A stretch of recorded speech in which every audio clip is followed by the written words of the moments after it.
And now, it's 10 a.m. Let's just get down to it. And it's time for your sports fix. Strap yourselves in, folks. From two guys who have covered the teams you're passionate about for years. We are professionals. This is Jake Scott and Ben Anderson on 97.5 The KSL Sports Zone. Do you love the rain? Does it make you dance when you jump with your friends at a party? Spring breaks for getting out, spreading your legs, stretching your legs. Whoa. That is a low blow. Why? Why, Sarah? Just because they were talking about that during the break doesn't mean that you have to play it. Any excuse I get to play that drop. No. And it's almost spring break for some people. No. It is. Yeah. So we're going to be playing it a couple more times. No.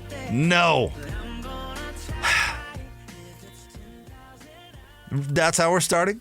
I guess so. That's how it is? All right. Are you limping? Look, I know that. What? Are you limping when you walked in? No. Or are you just walking weird? I'm walking weird? You apparently Is your toe? Maybe it's his toe. No, my toe's okay today. Okay. Oh, that. Maybe you were just holding your bag on your leg weird and you looked like you were limping. Do you know if you turned an ankle or something? No. You're okay. I'm just getting old, I guess. Okay. I've got an awkward gait now. Okay. It's more of a shuffle. Well, Sarah, I would ask how you're doing, but I don't care anymore. Yeah. Ben, lost that right. How are you doing? Things are good. Life's good. They are? Yeah. Everything's good in the parenting world? Well, actually, my daughter hurt her ankle at school yesterday, but she's fine. 8-year-olds don't actually get hurt, knock on wood. Yeah, right. You know? But no, I get your point, though. Yeah. Like, well, I don't know how my 2-year-old hits her head on the corner of the, counter 2-3 times a week. Yeah. I have no idea how half her head is in stitches. Did you ever have stitches? I had stitches when I was a kid, yeah. Yeah. Hit my face on a jungle gym, or you remember those big metal things that you could climb on? Yeah, I did the same thing. And I kind of swung around and just, bam, nailed my face right on it. They had those rounded ladders, kind of walking up to a jungle gym in elementary school. And I was trying to walk up one in the rain, and I slipped through, and I hit the back of my head on the bar. Needed stitches there. Ran into a table one time when I was, 3. Just got some in my eyebrow. Skateboarding, one in my eyebrow. So, I had some stitches also. So outside of that, when I knock on wood again, haven't had any stitches for the kids. Yeah, it's amazing. They're durable. Yeah, they're durable. Thank goodness. They need to be. No, it's great. And by the way, isn't that that's a science thing, right? The bones are more flexible and it's amazing how Mother Nature works, right? Built to withstand the rigors of youth. Anyway, all right. Well, I feel bad for her ankle. Put some ice on it. Yeah, she's doing all right today. It's fine. What was she doing? Playing a little soccer? She said she was in PE. Do you ever look back on the conditions surrounding you? And this is really easy for me because I live close to my elementary school and see how things have changed. But think of there were sinkholes and giant sprinklers and all sorts of real hazards that we just traps. Yeah, right. Well, we're playing football in this field and there's they're better taken care of now. It seems that way. Yeah, it seems that way. I agree with you. And speaking of the mangled metal that we used to climb on or whatever, it seems like I know that playgrounds get a bad rap because people are like, oh, they don't need to be overly safe or blah, blah, blah. But playgrounds have evolved light years and are awesome. Awesome. They have shades over playgrounds. Do you remember when playgrounds were just off limits for large parts of the summer because you'd be scalded to death? Everything was a million degrees. Yeah. Yep. That's a thing of the past. Just because someone put a mild amount of thought into it where they're like, hey, what if we put up some shades here and there? I bet we'd expand the usefulness of this playground by 40%. Padding is soft that's underneath it. It's not either just some it doesn't, wood chips or it's rock hard. It doesn't need to be the gravel. Do you remember the gravel that was... Well, they tried. Was an issue? They tried. How about some rubbery surface that works pretty well? All these things are okay. They figured it out. We don't need the mangled metal. But part of me misses it. Part of you misses playing football and running your guy by the sinkhole. so you could get open. You know, the tricks of the trade. Yeah, little Benny broke his leg, but I caught a touchdown. Right. It was worth it. It was totally worth it. Oh, man. All right, Ben. Here, I'll start here today. So if you've not seen our setup for Jazz pre, half, and post in our studio, which likely you haven't, because we're like tucked away in a corner of the arena. Basically, Ben, what would you say the dimensions of the room are? Like 8 by 10? 8 by 10? Maybe something like that. Maybe a little bit longer, but not much. Now, here's what's cool, though.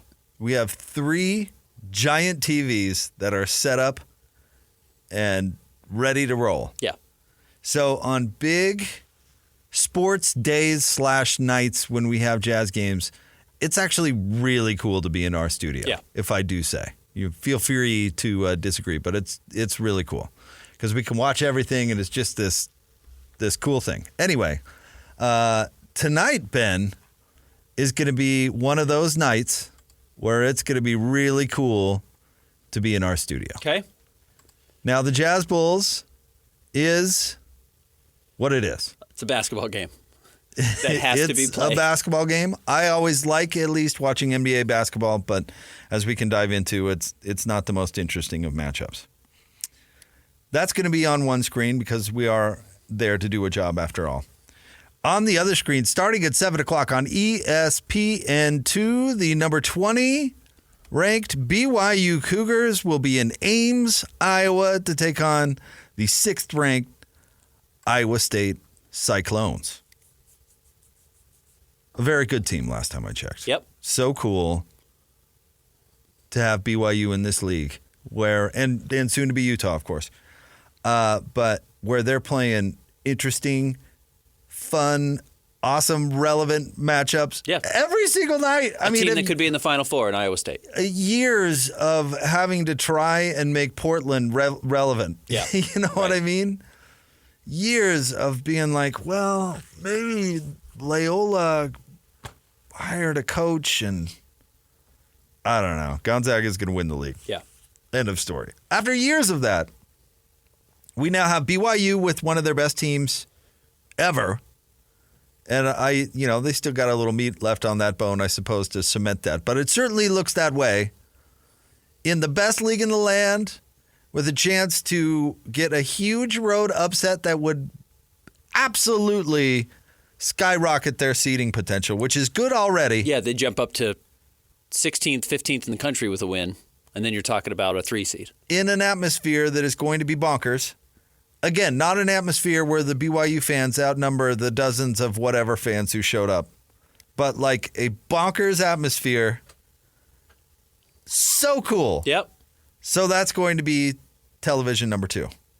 Television number 3, starting at 7:30 on CBS Sports Network. The Aggies of Utah State will be on the road in San Jose to take on the Spartans. Now, the Spartans not the most interesting of opponents, but the race, Ben, at the end of the Mountain West is really interesting as it comes down the stretch. The Mountain West Conference tournament is going to be really interesting because this is the best that this particular league has been in a very long time, and the Aggies are sitting on top of it. Can lock up at least a share of the regular season title with a win tonight. And then, by the way, get yourself to Logan and the Spectrum on Saturday when they take on New Mexico, because that's going to be bonkers. That's going to be a crazy, crazy environment. It's so cool that college basketball is so relevant this year. I love it, and it does help when the Jazz are going through the process to steal Philadelphia's slogan, and maybe Jazz Bulls on early March night isn't going to be the most interesting thing, but you know what's going to be awesome? Taking in all 3 of those basketball games tonight. I'm so excited to do it. And by the way, watching basketball, may everybody have the pleasure of watching basketball with a former Division I college coach. Yeah. Because watching games with Tim is so fun. And then, when the Jazz game ends, 9:30-ish? It's right when Arizona State, Utah women's basketball tips off. Okay. Tournament basketball. Then we're in actual tournament basketball right now for the Pac-12 women. Please tell me that's not on the Pac-12 network. Oh, boy. It is? Pac-12 network. Might be box score watching that one. I don't know if you get it in the arena. No.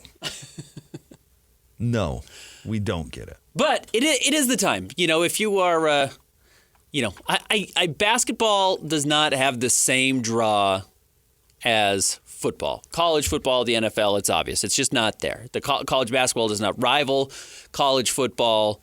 And the NBA is very good, but it does not rival the NFL as far as just kind of casual watchability for most people. There's just so many teams and so many names.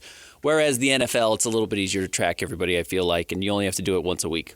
But you get into this time of March, some of the games start to heat up. There was, two good NFL games two good NBA games last night. There's a lot more coming up this week, even if the Jazz Bulls is not necessarily one of them. And then all the men's tournaments kick off next week. The women's tournaments start today.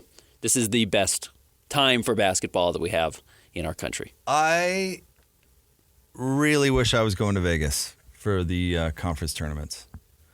I used to do that quite a bit. With my expanding role with the Jazz, I've kind of done that less and less over the years.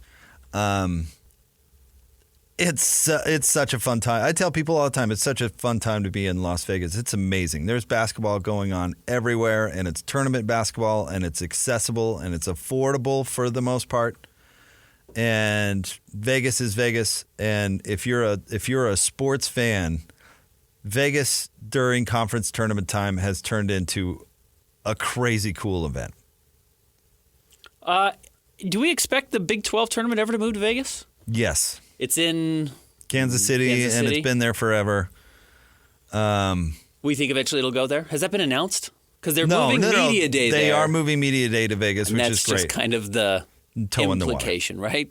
That's where you're going to head? And listen, I like tradition. Like, there are a lot of traditions that I will really stick up for. So I understand why traditional Big 12 fans would want to keep it in Kansas City, because that's a great tradition.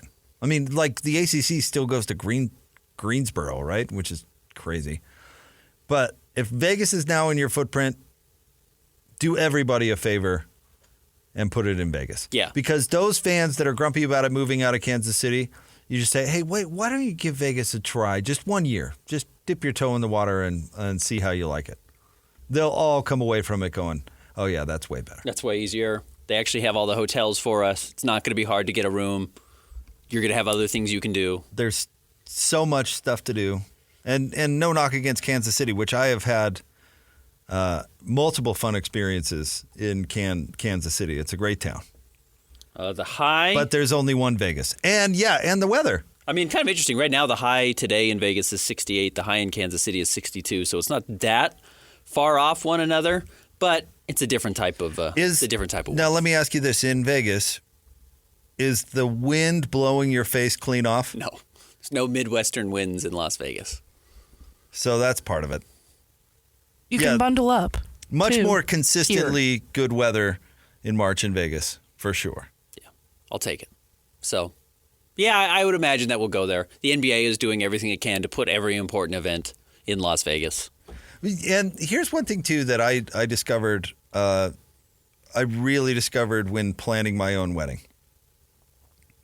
When everything is cookie cutter because people do it all the time and are really good at it, that's pretty awesome. Yep. Like, when Vegas's whole reason for existence is hospitality, my guess is they're really good for it and really good at it and prepared for anything. We're going to get another. I mean, they've got to start building an NBA arena today. I mean, they have to start because why not T-Mobile? There are so many. Well, the problem is there are going to be so many conference tournaments already down there trying to play in those two buildings, right? Like, you're trying to. Oh, there's now with no Pac-12, there's an opening at T-Mobile. I didn't consider that. And the Pac-12 abandoned MGM to go to T-Mobile. Nobody has filled in the gaps at NGM. The WCC is still at the Orleans Arena, which I will always tell anybody is like a sneaky, really cool place to watch basketball, actually, if you haven't experienced it.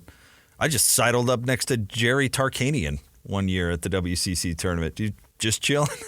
It was awesome. But there's Thomas and Mack. And and the Thomas and Mack, and there's two basketball courts there. Facilities. There's Cox Arena, which isn't going to host a conference tournament because it's just not big enough. I haven't been to T-Mobile Arena. But Thomas and Mack is T-Mobile's great. How many does it hold? Not that matters. I'm just curious. In all honesty, it's like an MEA gym. Okay, it says 20,000. Yeah. Wow. So bigger than the Delta Center now. Okay, maybe I'm wrong. Maybe they don't need to get on that. Yeah, and if you can do it where the Knights are playing and it's not that big of a deal, fine. If basketball, hockey, flip-flops all over the country. They'd make it work. Okay, maybe they'll just do that. Well, great. No, I think Vegas makes total sense. And yes, having the two floors at Thomas and Mack makes things a lot easier as well. And then if you do have T-Mobile and you've got the ability to use it and there's no overlap with the NHL, you're great. What about all the zillions of other arenas that are there as part of the casinos that you could easily throw a basketball court down? And the nice thing is, it's what the Jazz did. I know they were doing it when they were in Orlando during the bubble, but they have so many hotels and so many banquet rooms that you can put full court basketball hoops in these banquet rooms and have good full-size practice They're prepared for anything. Yeah. And it's easy to travel to. It's easy for people to get to. And people want to go. And the stigma of, well, you don't want to take a team of young people to Las Vegas. Who knows what they'll get up to. That argument has become less and less relevant over the years, for whatever reason. For sure. I would argue that young people are going to find mischief in wherever they are. They could be in Topeka, Kansas, or Las Vegas, Nevada, and if they want to sneak out of their hotel room at night and find trouble, probably going to do that. And actually, I think that, look at how many people, or talk to anybody who lives in Vegas. If you want to avoid that stuff in Vegas, it's not hard. You know what I mean? Yeah, absolutely. If you're a coach and trying to keep your team focused, it's not hard. No, kids can get in trouble anywhere. Right. That's what I'm saying. Yes, kids can get in trouble wherever they want. So I understand Vegas never closes. You can really get into a deeper set of trouble in Vegas than you can other places, but you have backstops to prevent that. You have your curfew. You have, what I mean? You have consequences, and you have a kid's in an important spot where they've got to buckle up and buckle down for the tournament. So, no, I think it's fun. I'm glad tournament basketball's here. I would fully support it moving to Vegas. And it's only a matter seems of to be time. trending that direction. They have to, you know what they called like the old guard of mafia dons in the Godfather book, Mustache Pete's. As soon as you get the Mustache Pete's on board, the old guard Big 12, then it's all good. Yep. You just got to get them used to the idea. But trust me, everybody would rather go to Vegas for a conference tournament than Kansas City. Other than the Kansas Jayhawks, maybe. Well, yeah, I'm sure they love having a home court advantage, and they've been running the league for years. Right. So maybe they'll continue to do so, but... Hey, I'd like that we've talked more college basketball this season than I have in my 10 years of radio combined. Easily. I know you had a Jimmer year. I missed the Jimmer year, so that doesn't compare for you. Yeah, there was a Jimmer 2 years, but yeah, really one that was... The height of Jimmer. National Player of the Year run. This is the most college basketball... I mean, you and I may have talked more college basketball this segment than we did for the first 2 years of our show. Yeah, it's great. It's relevant. It's awesome. And it's fun to watch. And it's legitimately fun to watch. Like, I'm looking forward to all of these games. I should have to eat my shoe or something if BYU goes into Ames and beats Iowa State, meaning they'd have 2 top 10 road victories in the Big 12. Well, when you can shoot... I would have said that wouldn't happen in 20 years, let alone the first year. When you can shoot, you have a puncher's chance, and that's the real advantage. And you know what? That's going to be, I think, BYU's blueprint going forward. And maybe the reason they never win the league, but may also be the reason that they remain very relevant in the league. If you can maintain that identity. It's a hard identity to maintain. Sometimes it just comes together, and they have a couple of good big guys too. I don't want to pretend there's only one way they win games. But if you lean into, we're never going to be more athletic than you, so we're not even going to try and recruit athletes. We're just going to pluck the dead eyes out of the 24-hour fitness. Find a bunch of Dallin Halls. Yeah, yep. Right. And that's going to shoot us into a lot of games. And you know what? BYU's been able to find functional bigs too in the past. So maybe they combine those two things and are a pretty formidable foe. Get some transfers, get some kids like Jackson Robinson, Yeah, absolutely. They don't have to just try and get the, only the top players in the state and hope that's going to work out. Because BYU, really, you look at their history, they've been able to recruit shooters always. Always. I mean, going back to the Travis Hansons of the world, But even BYU passed on J.C. Carroll. Yeah. That he wanted to go to, it's like a Jim McMahon to Notre Dame story, but J.C. Carroll ended up at Utah State, obviously. But shooters, always. Jimmer himself, always been able to find shooters. Really lean into that. And be like, we're never going to play defense ever. Going to get beat on every play. And actually, that's not the identity of this BYU team, by the way. How did Sam Merrill end up at Utah State? With all due respect to Utah State. I think he's a Utah State legacy guy. Is he? I think the question is, how did Sam Merrill stay at Utah State? Yeah. Man, we've had some great players come through. We've had some really good players in our state. I'm embarrassed I don't know that. We'll have to ask Scotty G, but I'm pretty sure Sam Merrill's a Utah State legacy. Okay. Yeah. Born in New Mexico, but obviously played high school basketball here. Yeah, he grew up in Bountiful, right? Yeah. All right. So, yeah, great night to be me. Most nights are great to be me, but I'm super excited to have those 3 games on in the studio tonight. It's going to be a fun night to be a basketball fan. Merrill, this is Wikipedia, so you know it's right. It says Merrill was recruited by Stanford and Princeton, but committed to Utah State. Both of those might have been a mistake, Sammy. But good for you. You're in the NBA now. You're doing just fine. Not a mistake. He's in the NBA now. Yeah, you're not a mistake. You're doing pretty well. Officially not a mistake. And by the way, it's probably a hard one to tell mom and dad. How dare you criticize the fine education you can get at Utah State? I'm pretty sure that Scotty... Dad, I've got a full ride to Princeton. Dad, I've got a full ride to Stanford. We're going the Logan route. Well, do they say anything about full ride in there? No, they don't. I'm pretty sure Scotty G. I'm gonna brag about Scotty G's kids, but I'm pretty sure Scotty G's eldest could have gone like anywhere in the country, and he went to Utah State. So you criticizing my guy? Mm-hmm. Yep. Really? Yeah. All right. It's an interesting take. Good for Sam Merrill. Hey, Sam Merrill's and fine. he's in the NBA. No, he's made millions. Which means he's making far more money than he would have even graduating, where'd you say, Princeton? Princeton. No, he's and probably wouldn't have made the NBA had he gone to Princeton. Maybe if he'd gone to Stanford. So. Man, those, what's, honestly, 2020 was just such a awful experience for so many reasons. But, Utah State, DJ quoted this stat, they've only won one tournament game in 50 plus years or whatever. That was the year that they were going to win a tournament game. Absolutely. And BYU too. Remember how good BYU was? That was Pope's first year, if I'm not mistaken. And BYU was really good too. And then all that came to a screeching halt, obviously, and the rest is history. But we locally were robbed of a very relevant college basketball season. You talk about how college basketball hasn't been relevant in so long. It was relevant that year. It was, yeah. And then not so much. But Utah State, I'm pretty confident that Utah State team that won the Mountain West with 2 NBA guys was capable of winning a game, 100%. All right, top 3 stories of the day at KSLSports.com. Coming up next, Jake and Ben, 97.5, the KSL Sports Zone.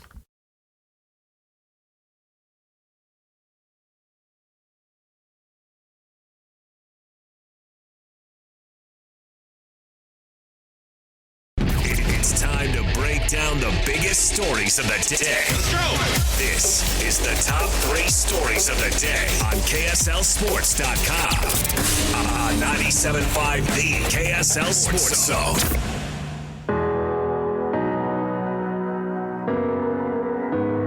I can still shut down the party. I can hang with anybody. Jake and Ben, 97.5, the KSL Sports Zone. Time for the top 3 stories of the day at KSLSports.com. It's brought to you by J. Brooks Jewelers. 2 locations to serve you. One on Winchester Street across from Fashion Place Mall. The other, Traverse Mountain in Lehigh. All right, Sarah, where are we starting today? Number 1, the Jazz host the Bulls tonight. 7 o'clock. 6 o'clock pregame. I just rolled over the injuries there, Ben. No Walker Kessler. No Lowry Markkinen. No Taylor Hendricks. We got news about his toe yesterday that he's going to be out for at least a week. And then Keontae George battling an illness. We'll see how it goes. Hope he's feeling better. Lowry is every night the Jazz's best hope to win. I think Walker's top 3 still on the team as far as when Walker plays well. The Jazz are usually pretty good. He kind of is the only one who's setting any type of tone defensively. So losing those 2 guys is a big deal. Taylor Hendricks has been maybe the most interesting thing to watch for the Jazz since the trade deadline. He's kind of been the key storyline. And then, obviously, if you end up losing Keontae George, that's another major piece. Now, the Jazz beat the Wizards without those guys. At least Taylor Hendricks didn't play the second half. Keontae George only played 5 minutes. We will see if Keontae plays tonight. But this is going to be a tough game for the Jazz. And the Bulls, after a truly horrendous start to the season, have not been awful. They've been playing basically 500 basketball for a while. Yeah, but here's what doesn't make sense about the Bulls is they shouldn't be awful. No, they shouldn't. Like, if you look at their roster, yeah, they're not winning the title anytime soon, but they shouldn't be awful, which isn't a good sign. And I've never thought Billy Donovan was a good NBA coach. Have you? No, they are run poorly. They've got bad ownership. Jerry Reinsdorf is the worst owner in sports, Your guy. probably. He's one of the worst owners in sports, certainly. But maybe when you consider the 2 teams that he owns and how poor they all perform, considering they're in a great city with legendary histories. But you support the man somehow. I like the White Sox. I don't support Jerry Reinsdorf. I hope he sells both teams. I hope he sells both teams immediately. But, yeah, they should not be this bad. They're weird. They again, if you want to criticize the Jazz for making trades at the trade deadline when they could have gotten into the play-in tournament, that's fine. I don't know if they actually could have now, considering that it's the Warriors and the Lakers that are probably going to fill those 9th and 10th seeds. But regardless, look at what the Bulls are not doing. They're not making those types of trades. They're not trying to do anything to improve their future odds or better their likelihood of, getting a good draft pick that could change their franchise. They're just stuck in mud, and they seem content to be there. Good enough to get in the play-in tournament, get demolished in the play-in tournament game, and then have a long off season with really no upside. And they just keep doing that. So there's worse spots to be. They are truly stuck in the middle and seem fine being there. So yeah, the Bulls are bad. I expect them to beat the Jazz tonight, but it should be a pretty competitive game. Okay, here's my comparison for the Bulls real quick. There's an episode of Bluey Okay.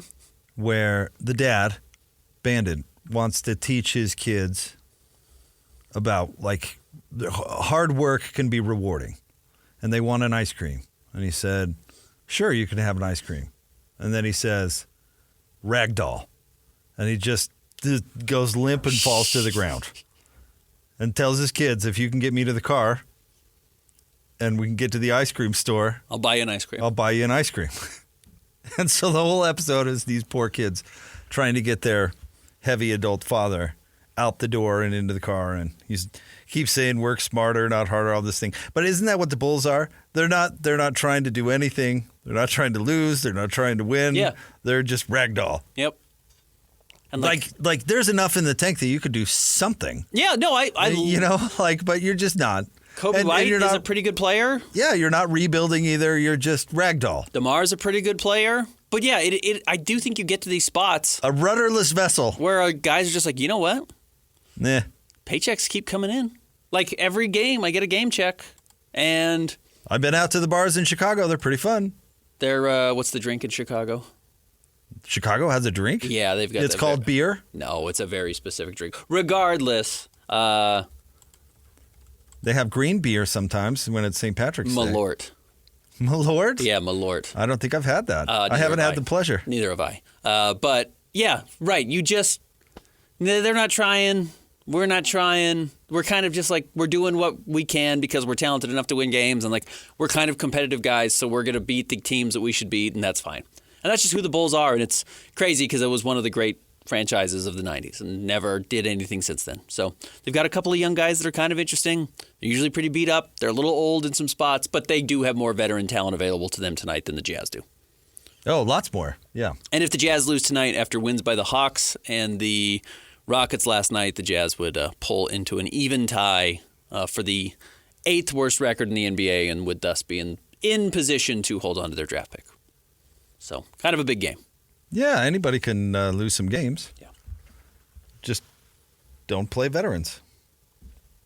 But Chicago, I mean, you should thank your lucky stars. For everybody who likes to complain about the Jazz, you should thank your lucky stars that you're not a Bulls or White Sox fan. Absolutely. At times they have all the talent, they're set up well, and they squander it. They squandered multiple years of Michael Jordan. Yep. You remember he retired for 2 years for some reason, and they basically chased him out of town in a weird way. Yeah. I mean, he played again for the Wizards. How does that work? He doesn't go back to Chicago very often. Bad management. Yep. Even to that Last Dance movie, the Michael Jordan propaganda piece. Scottie Pippen, I had forgotten that he held out of a huge portion of that season. Mm-hmm. Yeah. What are you doing? Yep, it's crazy. And Scottie signed the contract or whatever, and I get it, but you've got Michael Jordan in his prime, he's in his mid-30s, so you're going to squabble with Scottie Pippen, the legend? Well, then the reason they called it the Last Dance is because they knew it was, because basically the management were like, we're not going to do this again next year. We're not bringing it back. Because we don't apparently like having Michael Jordan on our team. You've got the greatest team ever assembled, and you don't want to bring it back? Oh. After a title? Okay, I guess. This is going to be your last run. You're not going to bring Phil back? Like, what? Yeah. A joke. No, imagine if Golden State knew that Kevin Durant was going to leave because they knew that Kevin Durant was going to leave. And we're like, let's chase away Steph and Clay. Don't need anybody. Yeah, we'd just kickstart it into the rebuild. Oh, terrible. Remember the Paxson Foreman general manager duo thing that they let happen for like a decade? Well, and they've gone out and they hired the former Denver Nuggets GM, and he's done nothing. He literally doesn't make trades. He won't make a trade in season at a time when they need to move these guys. They got to take a step back before they're ever going to take another step forward, and they won't do it. Because that GM will get fired. Outside of lucking into Derrick Rose, they've done absolutely nothing since Michael Jordan. Well, and then ruined it by having him with the wrong coach. Yep. All right, what's next? Dartmouth men's hoops is looking to unionize. This is a big deal. For the first time ever, college sports teams did vote to unionize. Dartmouth men's basketball team, by a vote of 13-2, curious how those other two kids are doing, voted to join its local service employees union. That's great. I'll be curious how it pans out. My suspicion is this is not going to spread communism across the college basketball. By the way, that's a joke. I don't. But it could basically. I mean, well, college sports might already be ruined, but here's my problem with this whole thing, Ben, and what I don't hear anybody really talking about is that there are specific definitions of words that mean things. Student means something. Employee actually has a definition and a meaning. Like, you can laugh at the term student athletes all you want, but the whole point of the sport is that they're students. Ben, how did college sports originate? It was like Harvard calling William and Mary and saying, well, we've got some gals here that like to play field hockey. Yeah. And I bet you do too. How about we get them together and we'll see which school is the mightiest. Yeah. And people were like, oh, I'm somewhat interested in which school is the mightiest. Maybe I'll go see which school can field the best team of insert sport here. And we'll have some fun with it. That's the whole point. It wasn't which faculty is the best field hockey team. No, because last I checked, being a student has a meaning. And that's the point of college sports. It's not who can assemble the best group of employees that can go play another. Like, you're detaching the meaning of everything. Like, you're detaching the purpose of it.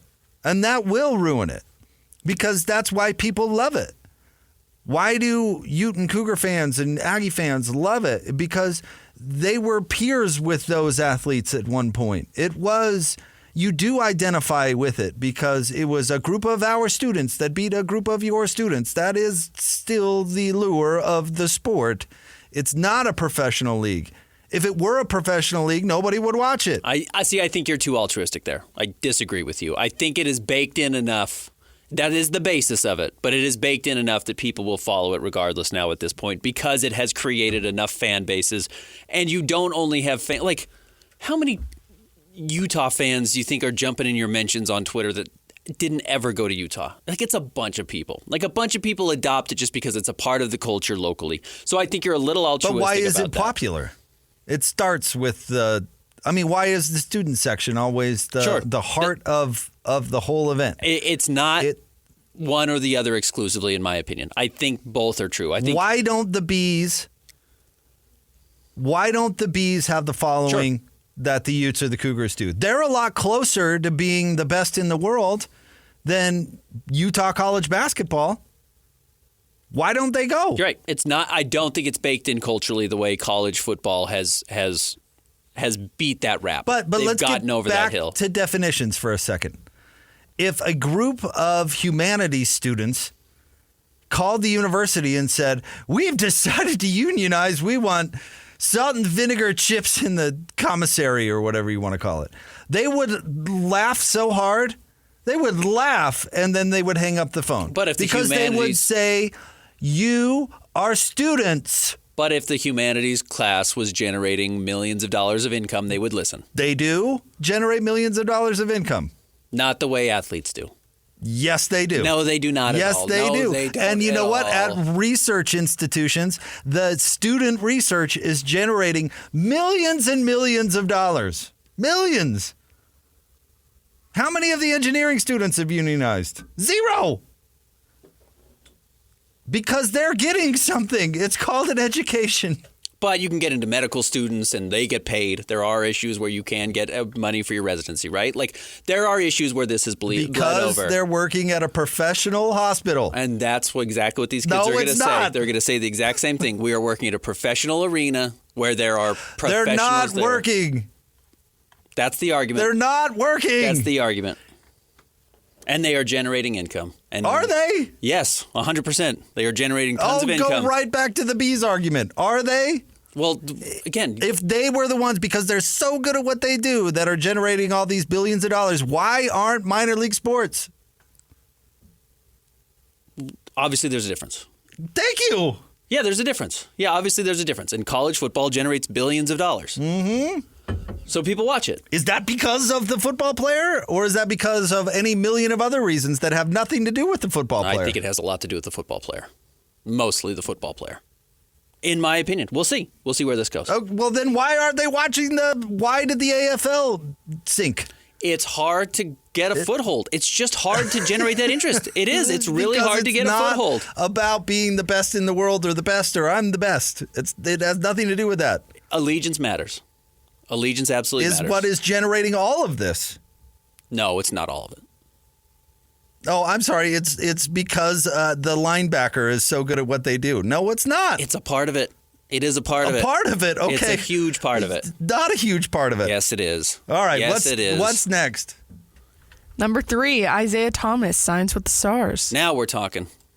Former two-time NBA All-Star, who I have no idea what his relationship is with Danny Ainge, but you remember notoriously became a star with the Celtics when Danny Ainge was running the show in Boston, gets traded for Kyrie Irving, and his career quickly derails from that hip injury that he had. But he's back in Utah and trying to show that he could help an NBA team for this stretch run. 35 years old, 5'9", but going to be playing with the Salt Lake City Stars. I'm happy for my dude Jonathan Reinhardt Yeah, people will go. because he's going to sell tickets. People want to see Isaiah Thomas. For one, I mean, he's. I think he was was as successful as he is, partly because he is a really charismatic guy, and he's got this like tough guy chip on the shoulder thing that's really easy to identify, and or identify with, and in a lot of different ways has put his money where his mouth is when it comes to earning that. Kind of tough reputation, but he's always got a smile on his face. And how did he win the dunk contest? Didn't he jump over Dwight Howard or something like that? He didn't win the dunk contest. That was Nate Robinson. Oh, that was Nate Robinson. You're right. But the stories about him with the Celtics in the playoffs are legendary. So good for him. You only are in basketball playing age window once in your life, and so if you want to maximize it, knock yourself out. And that hip injury really cost him. Because yeah. he was expecting to make a bunch of money. He was averaging 30 points a game, I think, his last year in Boston. The hip injury, he never gets the same, even close to financial benefit.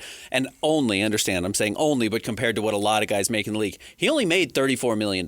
For a two-time All-Star, that's unbelievably low. Well, when your edge is that you're the most athletic guy on the floor, which was his. Quickest, yeah. And when you have a hip injury, and you're what is he, 5'10"? 5'9", yeah, he's little. It's tough. Yep. When you lose your edge. Yep. It's tough. All right, stay tuned. We'll have more coming up next. Jake and Ben, 97.5, the KSL Sports Zone.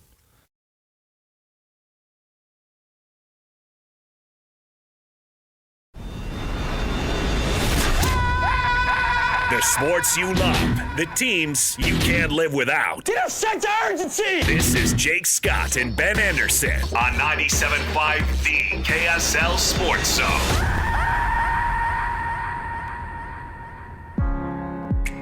You say you'll be down in 5. The smell of your perfume is floating down the stairs. You're fixing up your hair like you do.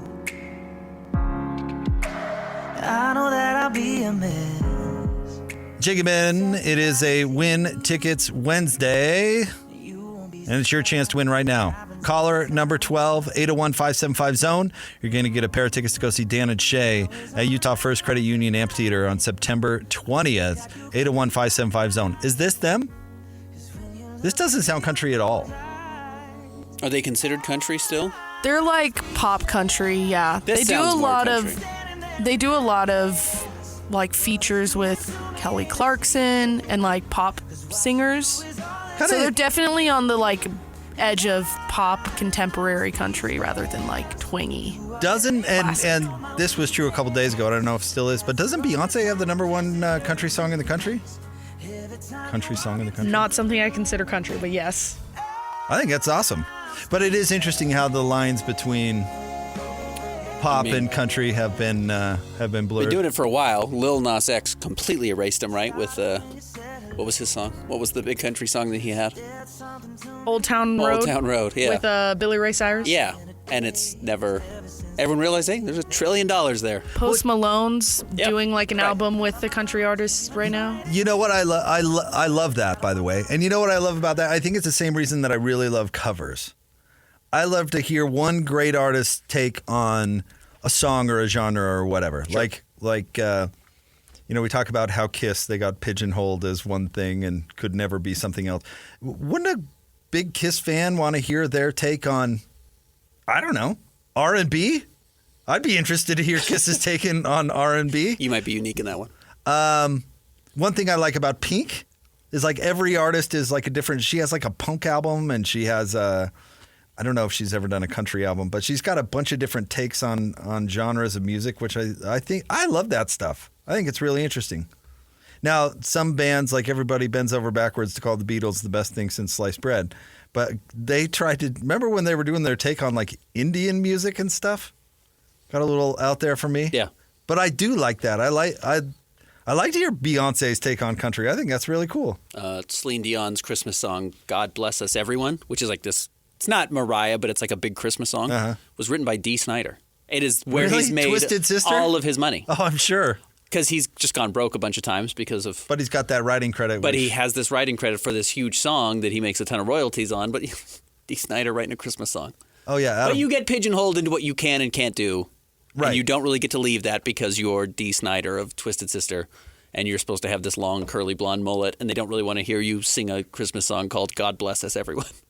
But you have the ability to do it. But you really, again, as you've talked about, don't be Gene Simmons and go out in the makeup, because once you have the makeup on, you can't take it off. It's over. That's who you are forever. That's it. I mean, right down to John Paul Jones, the Led Zeppelin bass player. If you've ever looked at his credits, he's on like every album that was made from like 1960 through like 1968. He was a studio musician, basically. I mean, all these different types of music and stuff like that. And then he's famous for this one type when he actually decided to join a band and whatever. But he was so much more immensely talented than even Led Zeppelin. Sure. Or like Dave Grohl's a modern example of that, I suppose, because he was a studio musician right before joining Nirvana? I wonder how he was like 16. He was a kid. He was a young person. But I wonder how many athletes have that same problem. You get typecast as one thing when you're like, no, I can do. It happens all the time. I'm more than just a screen and roll big guy or whatever. You know what I mean? Like I actually could do a lot more, and I could help you in a different way. And because you kind of just have this reputation of what you have done well historically or what role you've played, you won't get a chance to do something else. You want to know when this bit the Jazz? Paul Millsap. Yes, exactly right. They had him projected as a rebounding power forward. Tough guy. And it didn't turn out that was his best skill? His best Paul Millsap. Yeah. But it happens all the time in sports. They were too unimaginative with Paul. You know, Brook Lopez was bouncing around the league? Right. Oh, I mean, he was pert near out of the league. He was a back-to-the-basket scorer early at Brooklyn. And they were like, yeah, this kid's super talented. Went to the Lakers and was a backup, and it was like, this guy's a bum. Like, he's washed. And the Bucks were like, what if he shoots threes and is a great defensive player, which is nothing he had done at all at the beginning of his career. And then probably had a 2 or 3 year run where he was a top 3 center in the NBA. It's past him now. He's not that good anymore. He's good. He's not that good anymore. But, yeah, he's absolutely reinvented himself, and good for the Bucks, who allowed him to reinvent himself. But some typecasts, like, people are really a one-trick pony and can't get over it, though. And sometimes it doesn't matter. Like, Manu Ginobili was absolutely a type. You knew what he was going to do every time he got the ball, and you still couldn't stop it. There are probably star players who do this that hurt themselves, who don't allow themselves to become role players because they said, no, I'm a star. Oh, Tracy McGrady. I've been a star. Yeah. I need to be a star. And it's like, no, you would be the best seventh man in the NBA. But because at one time, you were a max player scoring 25 a game, and you won't embrace that, or you never learned how to do it, and now you won't learn how to do it, you're not going to figure it out. Tracy McGrady went from underachieving in the playoffs against the Jazz to basically out of the league overnight because he would not fall in line. Carmelo. Yeah. And then T-Mac eventually did and won a title as a bench player on the Spurs. But that was like, he was out of the league for like 2 years before that. Carmelo washed out of the league, tried to come back with the Rockets and couldn't figure it out because he kept trying to be a star. Yep. And then kind of had 2 years where they were like, hey, just help. That's not your role anymore, just help. dude. Yeah, that's not it. Yeah. A lot of stars. Like Vince Carter's talked about that a lot, how he embraced it. Yeah, and extended his career probably 6 or 7 years. Played until he was 55. Yep. All right. We'll have more coming up next. Don't forget, What You Got Wednesday is coming up at 11:30. It's Jake and Ben, 97.5, the KSL Sports Zone.